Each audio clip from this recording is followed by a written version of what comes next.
Y lo logramos porque teníamos muchas ganas de hablar con Luis Arce, hoy candidato presidencial en Bolivia, muy conocido también por haber sido muchos años ministro de Economía, con reconocimiento pues de múltiples organismos internacionales. Gracias Luis por estar con nosotros, por aceptar esta charla en esta travesura de radio llamada La Pizarra. Alfredo, un gusto saludarte y por intermedio a todos los que nos están viendo y escuchando en estos programas. Muy buenos días, un gran saludo desde La Paz. Aquí estamos en AM750 en la Argentina, en Radio Pichincha Universal en el Ecuador, también en España a través de La Última Hora. Habitualmente siempre empezamos, Luis, estas conversaciones hablando por lo que diría el gran Galeano, lo importante dentro de las cosas no tan importantes, el fútbol. Pero esta vez vamos a hacer una excepción y vamos a hablar de la salud, porque es verdaderamente lo más relevante. ¿Cómo te encuentras tú en términos de salud? ¿Cómo se encuentra tu familia, tu gente querida? Por suerte, todos bien, siempre tratando de cuidarnos por todo esto de la pandemia, pero también en Bolivia, como estamos en invierno, las enfermedades tradicionales de invierno que nos han acostumbrado. Entonces también estamos cuidándonos para poder estar 100 puntos para estar en la campaña y en la batalla. Una pregunta que siempre hacemos, Luis, a nuestros invitados aquí es por su infancia. ¿Cómo era Luchito en su época escolar? ¿Era estudioso, buen alumno, travieso, rebelde? ¿Cómo era? Bueno, la verdad, nunca he tenido problemas con los profesores, con mis notas. Eh, es más, yo soy sincero, no creo haber hecho mucho esfuerzo para salir adelante.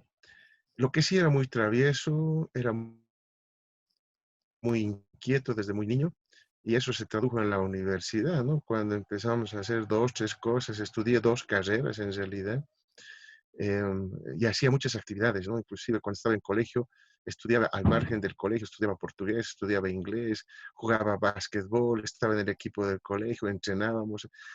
Hacía de todo, era siempre una persona inquieta que estaba haciendo una u otra cosa porque me gustaban hacer ese tipo de actividades. Siempre me ha gustado estar ocupado y nunca holgazán, nunca he sido holgazán, lamentablemente diría yo.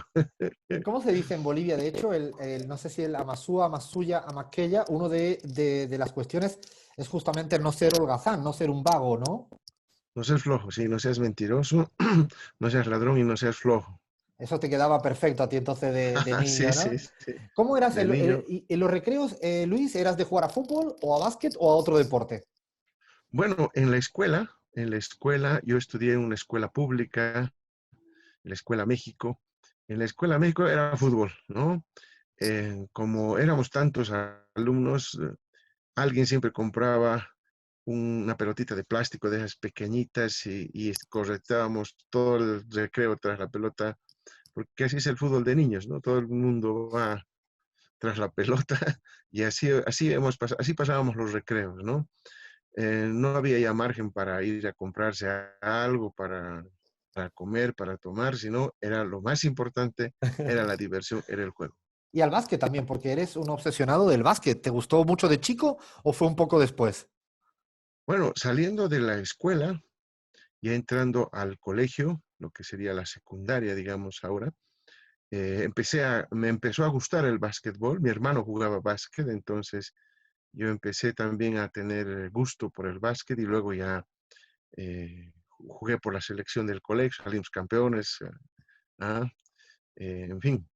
Y además, adicionalmente, ya entré a entrenar justamente a equipos, ¿no? Y he jugado en universitario, que eso fue uno de los elementos que me ayudó también para entrar a la universidad. Ah, estabas motivado como la gente de la NBA, ¿no? Que le gustan ir a estudiar para jugar a básquet. Te pregunto, Luis, entiendo que eres hijo de maestros de escuelas públicas. ¿Te Así es. permitían malas notas? ¿Eran muy severos contigo los papás por justamente ser maestros ellos? ¿Cómo llevabas esa relación con papás maestros?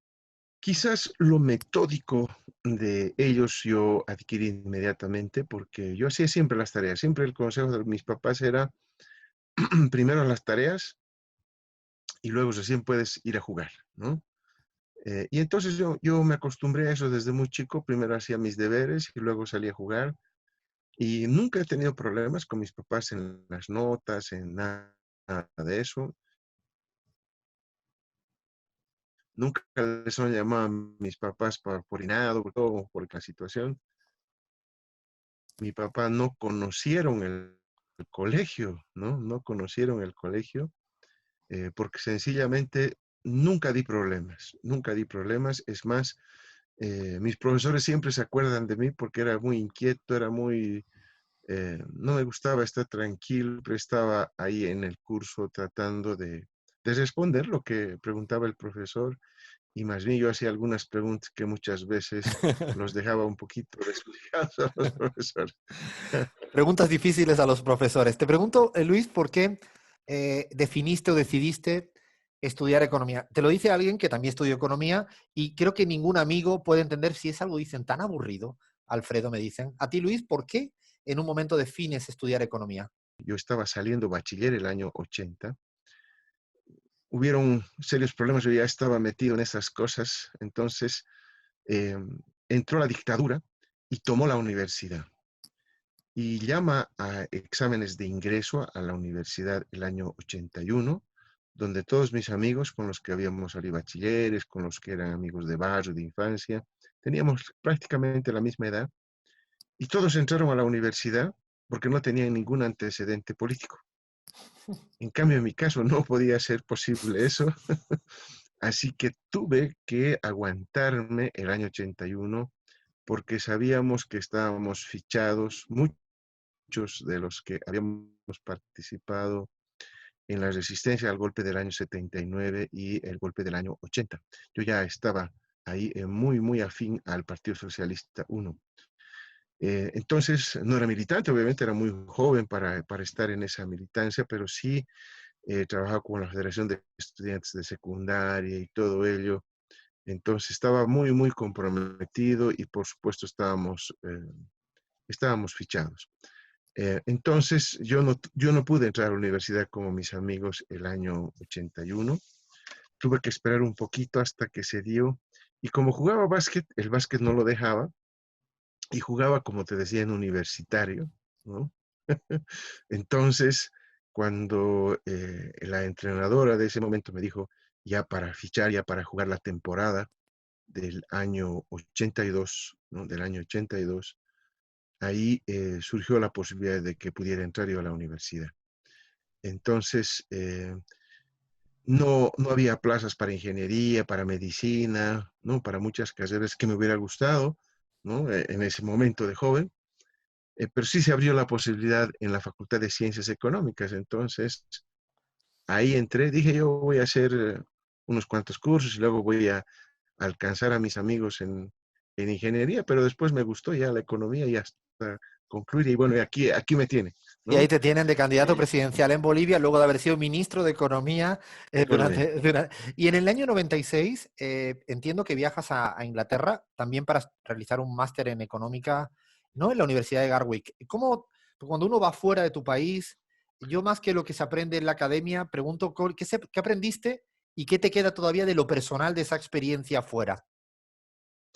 Bueno, es interesante porque cuando yo estaba trabajando en el Banco Central, se abrió una beca. Es una historia muy interesante. Yo quisiera contarla porque yo creo que puede ser un buen incentivo, especialmente para los jóvenes. Yo estaba en el banco, vinieron del Banco Interamericano de Desarrollo a ofrecer una beca para la Universidad Católica de Chile, ¿no? Para hacer una maestría en la Universidad Católica de Chile. Y bueno, nos presentamos varios del banco y esa es la paradoja, eh, Felipe Larraín estaba encargado de esas becas, que después fue ministro de Economía de Chile y nos encontramos en varias reuniones en el Fondo Monetario Internacional, yo siendo ministro de Economía y él siendo el ministro de Chile. La anécdota es esta. Nos toman un examen, yo gano el examen, Felipe Larraín viene desde Chile a decirnos que había ganado, la beca era la primera nota más alta del Banco Central, y en ese momento yo había reflexionado esto que va a dar lugar justamente a que yo tome otra decisión. Y cuando vino Larraín nos dijo que yo había ganado y que tenía la beca para poder ir a estudiar a Chile. Y yo le dije, mire, los bolivianos también podemos ir a estudiar a Harvard, los bolivianos también podemos ir a estudiar a otro lado. Así que usted ha estudiado en Harvard, nosotros no sé por qué tenemos que ir a estudiar a Chile para que alguien que haya estudiado en Harvard nos venga a enseñar eh, eh, en la Universidad Católica. Así que lo que yo voy a hacer es aplicar y me voy a ir a estudiar a una universidad de esas y que deseché la beca de la Universidad Católica. El segundo que había ganado la beca, o sea, que estaba en segundo puesto en la nota, ese fue la persona que fue a Chile. Entonces, desde ese momento yo lo había pensado, dicho, no puede ser que los bolivianos no podamos estudiar en el exterior, no podemos estudiar en el primer mundo. Así que empecé yo a aplicar, empecé a buscar los requisitos, me preparé y bueno, no me salieron ninguna beca a Estados Unidos, digo por suerte, y me salió a Inglaterra, ¿no? Vinieron a tomar exámenes, todo un proceso donde ahí yo he visto que los ingleses son mucho más expeditos, mucho más prácticos. Vinieron, tomaron un examen y ya estaba la beca lista esperándome allá en la Universidad de Warwick, donde al final yo apunté, porque lo interesante de las becas de Inglaterra con respecto a las becas de Estados Unidos es que las becas de Estados Unidos nunca te dan una beca en las top 10 universities, ¿no?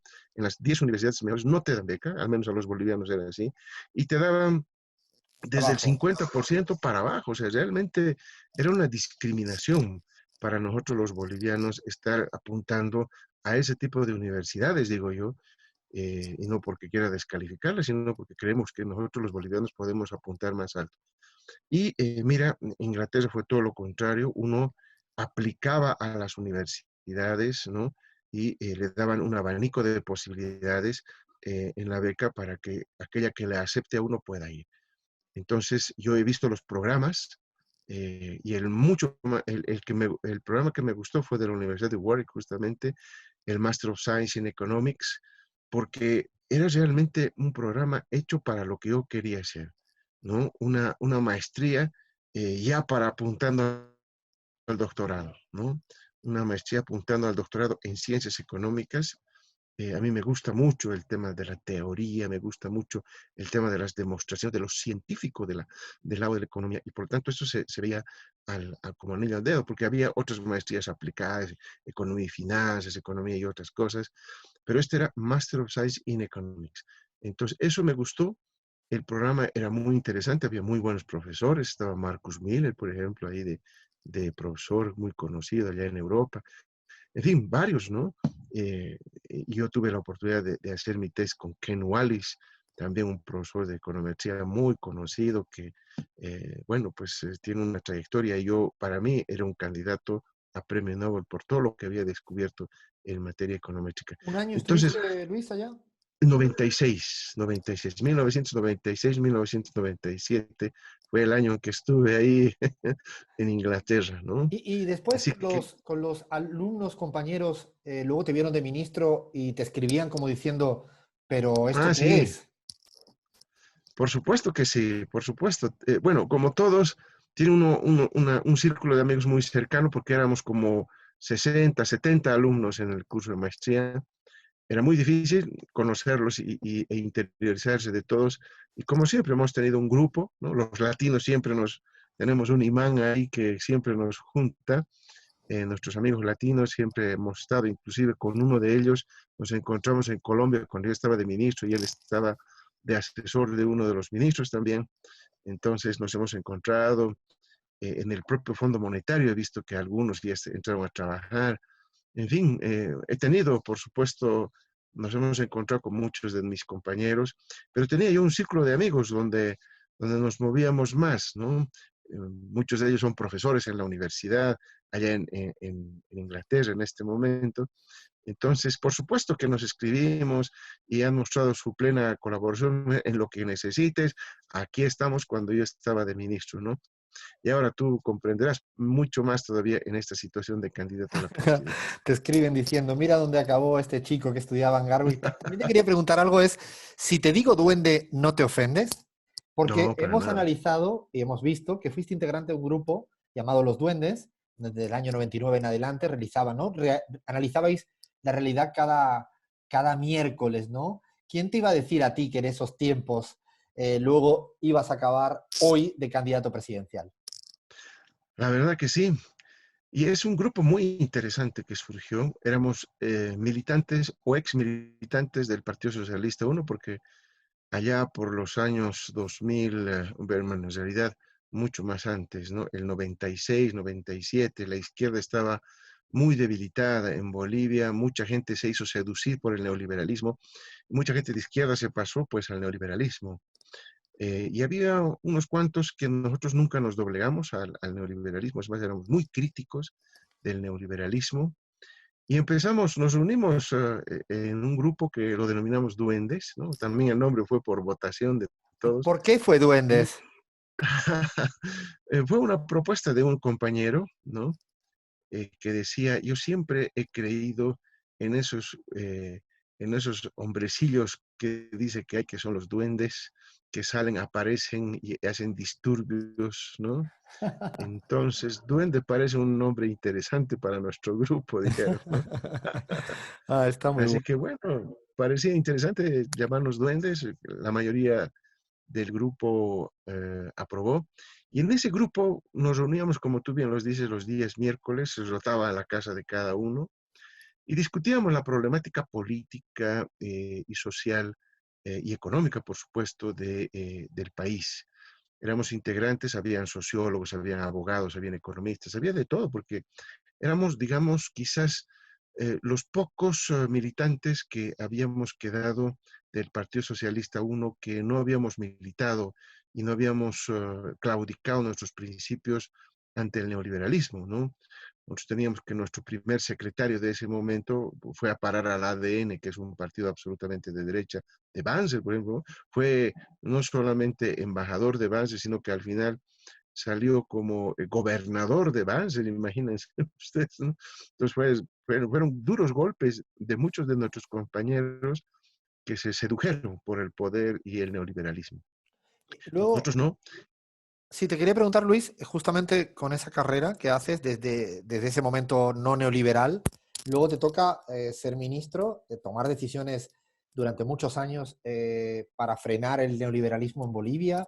Y ahora, y te quería preguntar, ¿cómo después de tantos años de ser ministro, vives, sufres, analizas tener la economía del país en manos de otro gobierno, justamente más en una línea neoliberal?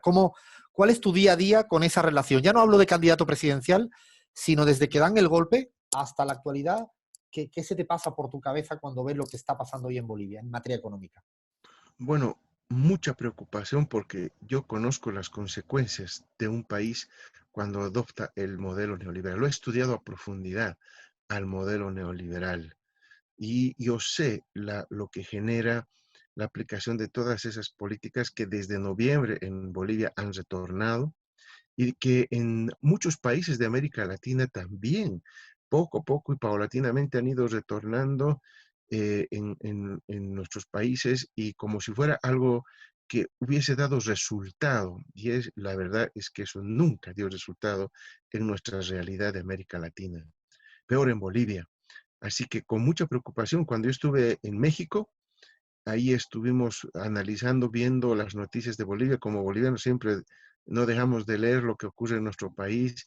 Yo tenía preocupaciones, inclusive escribí varios artículos que se publicaron allá en La Jornada en México, e inclusive mandé artículos para que se puedan publicar aquí en Bolivia, porque la preocupación era tanta que yo les advertía las cosas que iban a pasar si es que seguían con esa lógica neoliberal. E hice varios apuntes, ¿no?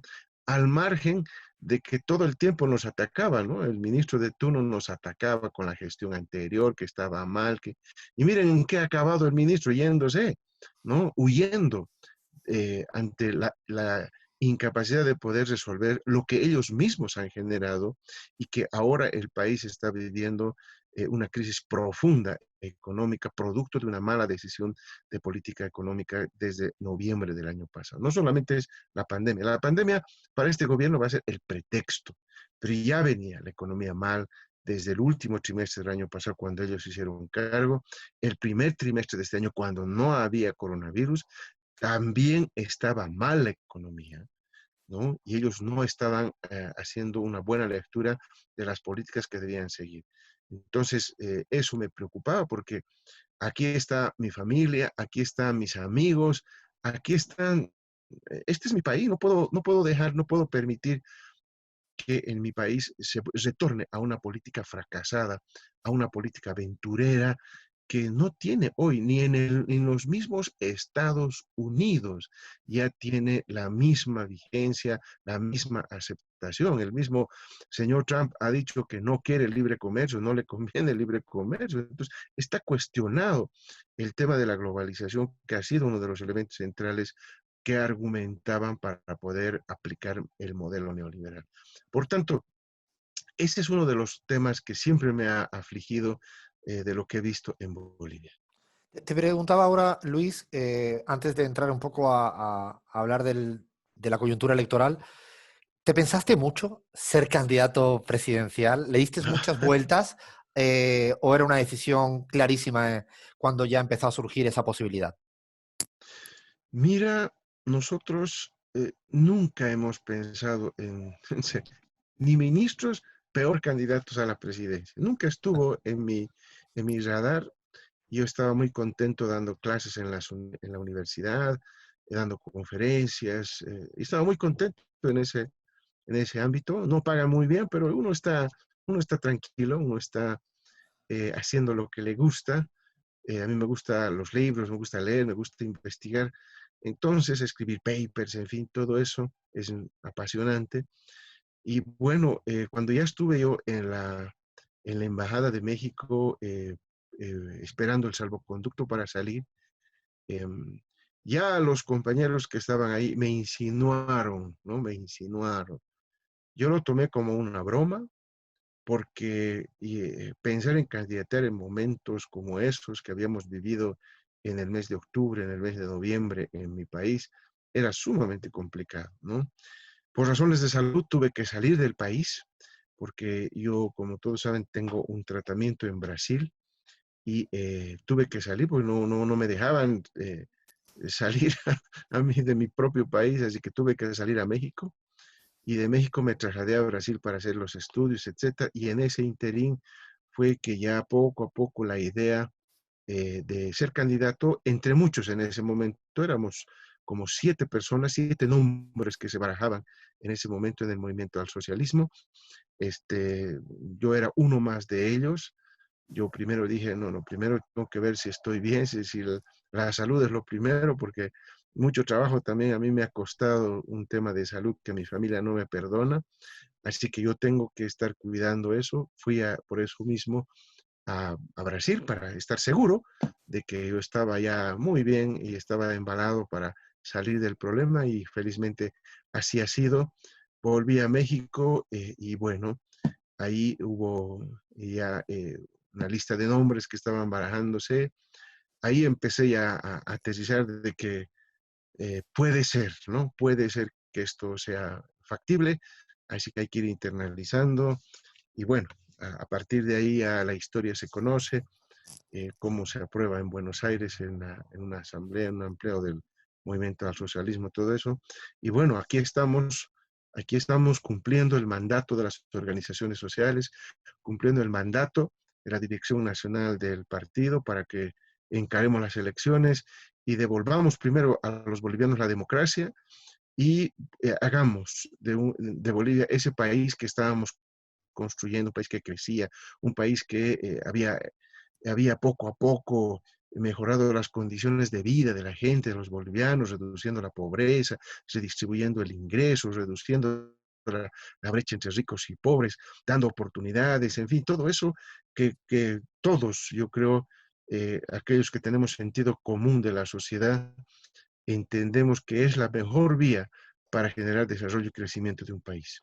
Hoy en día Bolivia, Luis, es conocida internacionalmente precisamente por las malas noticias en términos democráticos. Ha habido postergación de elección permanentemente, la última ha sido esta semana pasada, se ha pasado hasta el 18 de octubre. Te han denunciado tu propia candidatura y varias denuncias en el órgano electoral para ver que dirimen si te proscriben o no directamente. Es cada vez más conocido, insisto, Bolivia por la violación de la democracia está muy atento. Yo te diría a ti, si le tienes que decir algo a los organismos internacionales que velan o intentan garantizar la democracia, ¿dónde deberían de prestar atención en los próximos días? ¿Cuál es tu principal preocupación? Bueno, yo creo que hay varias cosas, y es más, hemos tratado de hablar con varias de las organizaciones, con la Unión Europea, con Naciones Unidas, en fin, que han sido los que han estado presentes desde noviembre del año pasado en nuestro país. Nosotros les hemos pedido que el país necesita recuperar la democracia. El golpe de Estado de noviembre se lo hace a nombre de la democracia. Y han pasado ya 8 meses y Bolivia está sin democracia, sin democracia. Y en ese interín en que el país vive sin democracia, han habido violación de derechos humanos, han habido violación de derechos a la libre expresión, han habido persecuciones políticas eh, eh, de todo tipo y han judicializado la política en nuestro país. Yo tengo ya 3 juicios y las que vendrán, me han notificado hace un par de días, otro más.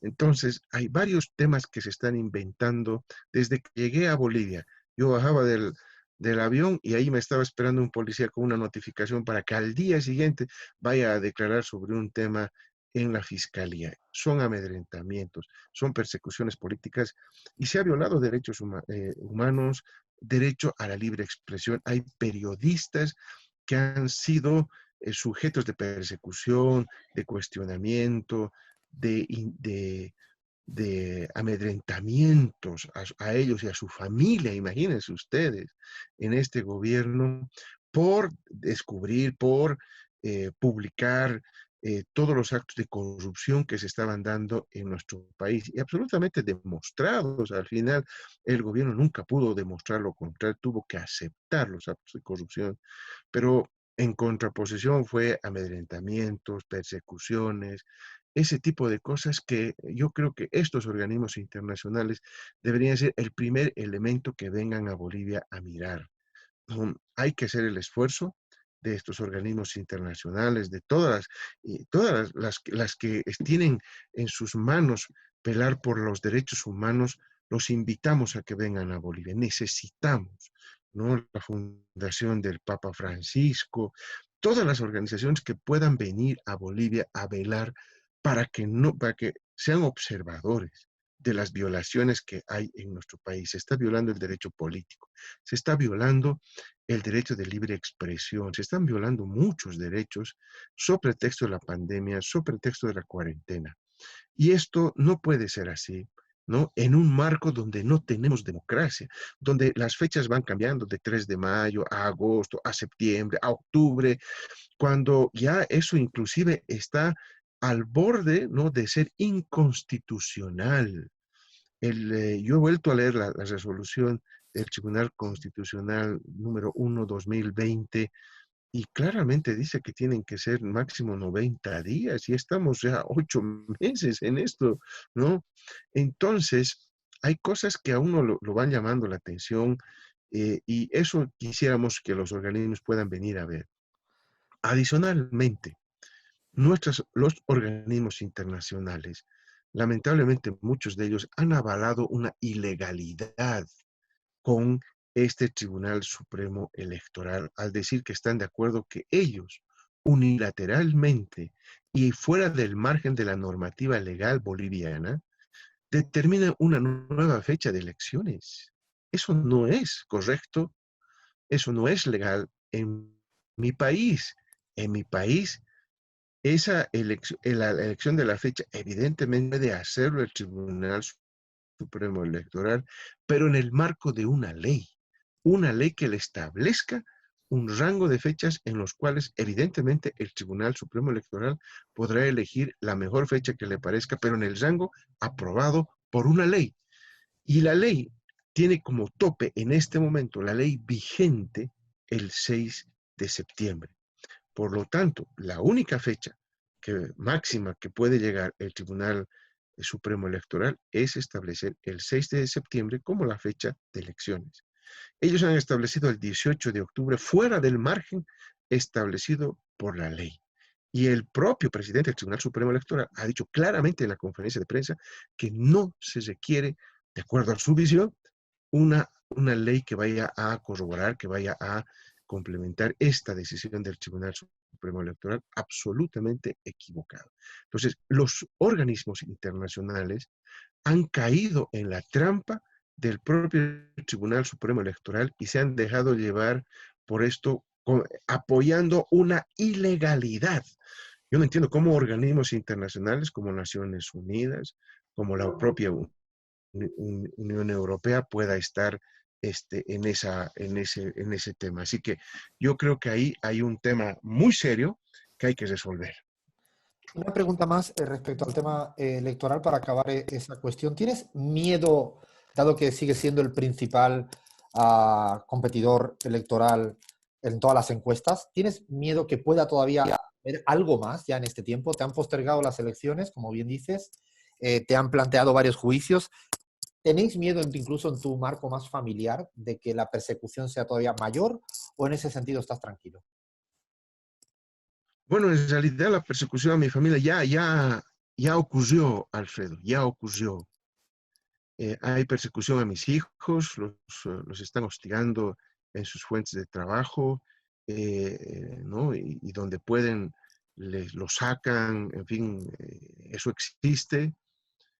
Hay persecución política en todo nivel, en toda mi familia. Lamentablemente, eso ha ocurrido, no es que ya ha ocurrido, ¿no? Ya ha ocurrido y ahí, bueno, hemos tenido que aguantar esto porque es un hecho que lamentamos que se haya tenido que cobrar con la familia de uno cuando el tema es conmigo, no es con nadie, ¿no? Pero así, eso es la cobardía, esa es la cobardía expresada en la política, lamentablemente, ¿no?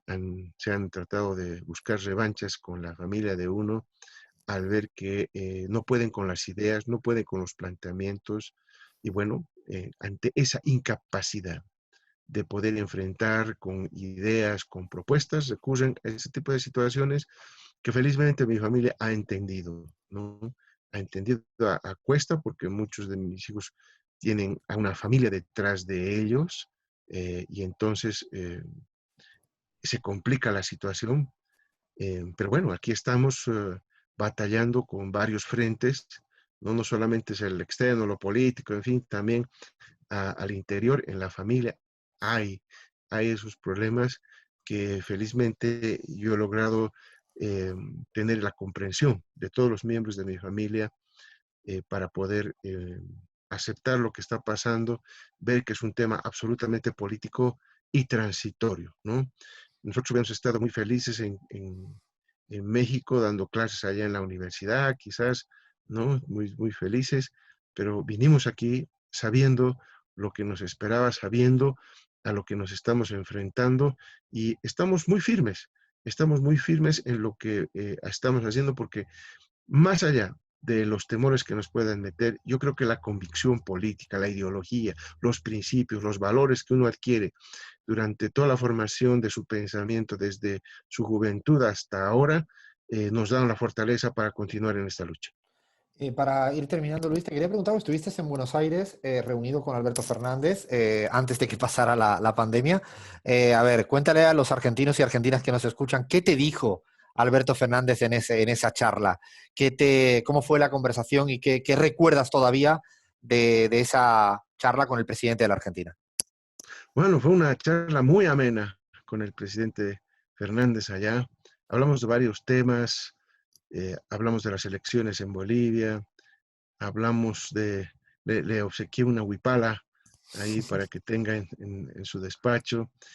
Pero también hablamos algo que me llamó la atención y que coincidimos, pero realmente muy, muy claramente. Los dos somos profesores en la universidad, nos encanta dar clases.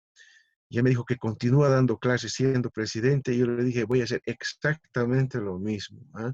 Yo voy a seguir dando clases siendo presidente, le dije a él, porque uno no puede dejar la pasión de enseñar, la pasión de formar a los nuevos profesionales. Fue algo que realmente he podido entenderlo, pero al 100% al presidente Fernández, ejerciendo la presidencia, pero también dando clases, estando en contacto con los jóvenes, con la gente que mañana va a dirigir nuestros países y que hay que darles la orientación correspondiente, la correcta formación para que mañana no tengamos ningún problema y nosotros ya cuando estemos viejitos sepamos que hemos formado, que hemos tenido en nuestras manos la posibilidad y lo hemos hecho de formar los nuevos bolivianos y argentinos, en este caso, que conduzcan nuestros países. Y ahora sí, para ir terminando, te hago pregunta muy rápida y si puede ser, Luis, con respuesta de casi una palabra. Además de hablar, hablas español, inglés y portugués, ¿qué otro idioma te encantaría aprender? Bueno, debo confesar que el chino para mí es una inquietud muy grande, ¿ah? De aprender a hablar chino. ¿Qué le dirías a cualquiera de tus hijos si te dice que quiere incursionarse en la política? Sí, no, no lo hagas, hazlo. Bueno, yo creo que para incursionar a la política uno tiene que tener claridad de lo que significa los valores y principios que debe tener un político. Un político no puede ser una persona que entra a usufructuar, a aprovecharse, ¿no? No, un político tiene que entrar a la política justamente, a brindar un servicio, a brindar todo lo que pueda para lograr un objetivo claro en la sociedad. Los políticos de derecha la tienen claro qué quieren hacer, los políticos de izquierda también la tenemos clara qué tenemos que hacer. Hay que defender a nuestra gente humilde, a los más pobres, hay que cambiar el mundo, ¿no? Hay que cambiar el mundo de que sea más justo, más equitativo, con más oportunidades, más igual. Y en esa igualdad estamos siempre nosotros los militantes de izquierda, porque queremos una sociedad más justa. Si eso la tienen clara mis hijos, adelante. Está bien. ¿El plato de comida preferida boliviano para la gente que nos escucha fuera de Ah, Bolivia? bueno, el fricasé es mi plato preferido, ¿no? Ay, qué rico. Yo el pique a lo macho, pero bueno, eso es otra discusión. Un líder o lideresa histórica del siglo XXI en América Latina, un nombre, Fidel Castro, un país que no sea Bolivia para irte de vacaciones. Italia. ¿Cuántas horas duermes ahora? ¿Más o menos que cuando eras ministro? Bueno, ahora que estamos en campaña estoy durmiendo como si fuera ministro, ¿no? Y ahora te digo algunos nombres y dime una palabra. Empiezo por Lourdes Durán, Una gran compañera. Janine Áñez, Yo creo que está perdiendo la brújula la señora Áñez. Carlos Mesa, No, muy inestable, muy inseguro, muy Keynes, voluble. ¿Perdón? Keynes, Un gran economista inglés que le faltó complementar con la parte social. Almagro. Oh, ¿qué Eh, podemos decir de Almagro? vale ¿Ah? el suspiro también cuenta. Sí. Lo Yo dejamos en creo que suspiro. ahí sin comentarios porque realmente es catastrófico. Sí. Evo Morales, Un gran líder, la Huipala, un símbolo que es de que engloba a todo el mundo, no es solamente para aymaras y quechuas en nuestro país. Es una bandera de integración.